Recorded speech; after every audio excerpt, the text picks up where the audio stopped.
There are barrels of CS gas out there. This thing needs to be brought to a logical conclusion. CS gas is banned by the Geneva Convention. It would be a war crime to use CS gas on a terrorist. And you think it's a logical conclusion to use it on American women and children. You cannot remove these people by force. The more you push them, the more they think it is a test of their faith. You've been wrong about a whole lot of things with this one, Gary. But you people, look at yourselves. All this.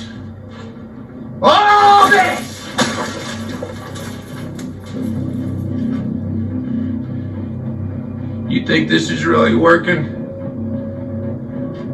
Good luck.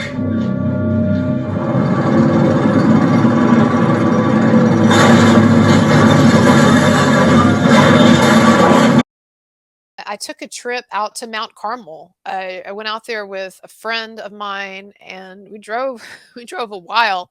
There's still Branch Davidians out there, and they have a museum and a memorial set up. All right, and so this is the entrance. If you go through the front gates, call themselves the Branch. So one of the most tragic aspects of this is the fact that so many children did die. So Cyrus Howell was one of David Koresh's children. A lot of people died here.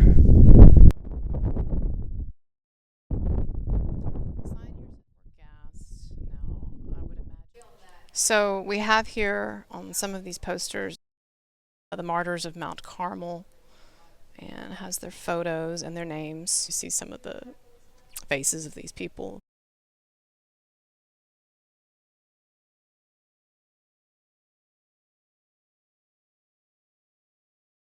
And one of the main beliefs of the Branch Davidians is that Waco would be the site of the Messiah's return.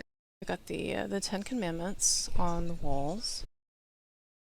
The look in here is actually very similar to the original chapel on the compound. And so there's, a trickle of tourists that come in.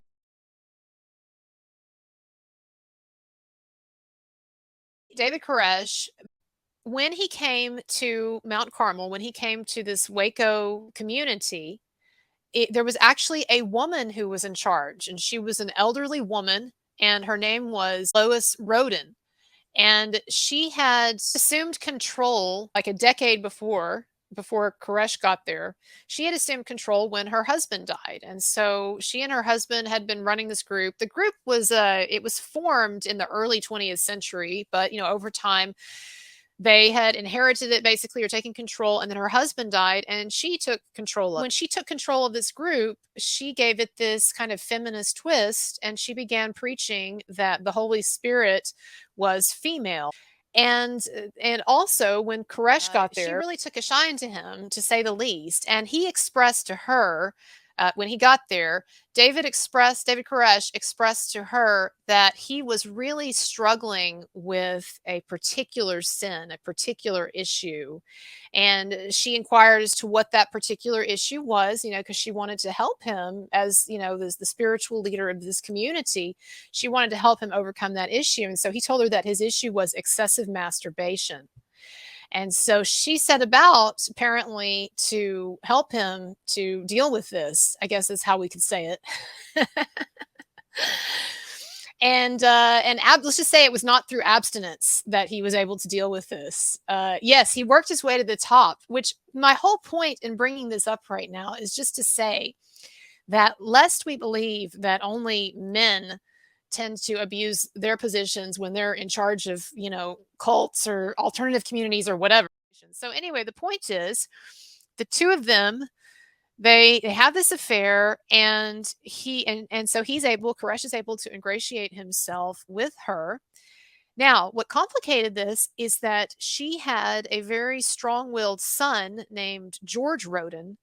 And George, up until the time that Koresh, Vernon Howell, later David Koresh, up until the time that he came on the scene, George Roden had been kind of sort of running things kind of with his mom, or supporting his mom, and it was understood that George Roden would inherit this community, especially as the mom got older and died.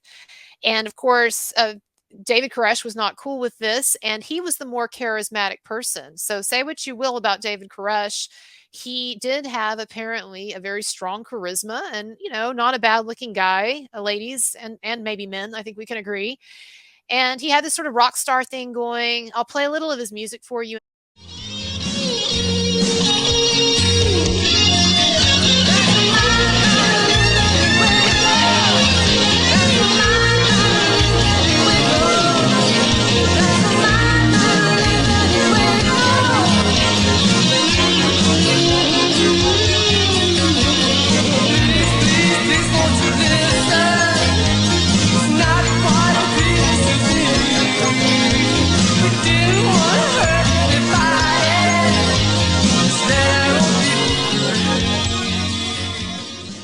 Basically what happened is a battle broke out, a literal Texas-style gunfight broke out between David Koresh and his faction and George Roden, the son of this old lady, and his faction.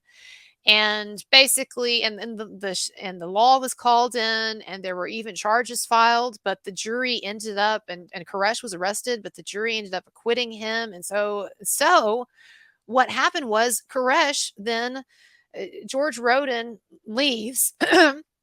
Koresh takes over. The law doesn't punish him. He gets arrested, but the jury acquits him. And it's almost like God is showing favor to him because he has these close calls. I'm talking about the way it looks to him and his followers, right? Koresh has these close calls, and he gets in a gunfight, a shootout, and he gets arrested, and he gets put on trial, and all this stuff happens. And yet he slithers out of it, seemingly unscathed, and he returns to Mount Carmel, and he assumes control of the group.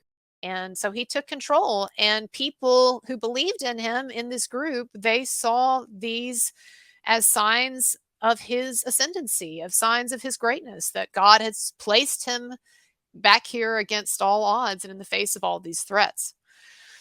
Somebody asked me, what do I think about how the government handled things? So I know that one of the main critiques of that siege and how the government handled it is that it was well known to many people in the town where David Koresh lived that he was constantly walking up and down the roads, taking runs. In fact, the Uber driver who was driving us to this place the other day was even talking about how his mom lived in Waco, and his mom would see David Koresh and his entourage at Sam's Walmart, Sam's Wholesale Club or whatever. And so there were many times when the government could have arrested him, and then it would have been no problem to go in and search the place or whatever, right? Instead, though, and this is something that the new Waco series, the new series Waco Aftermath gets into, and the series earlier with Taylor Kitsch, the one that came out several years ago, it was called Waco. So there's Waco and there's Waco Aftermath, and they're both about the same thing, just different aspects of it.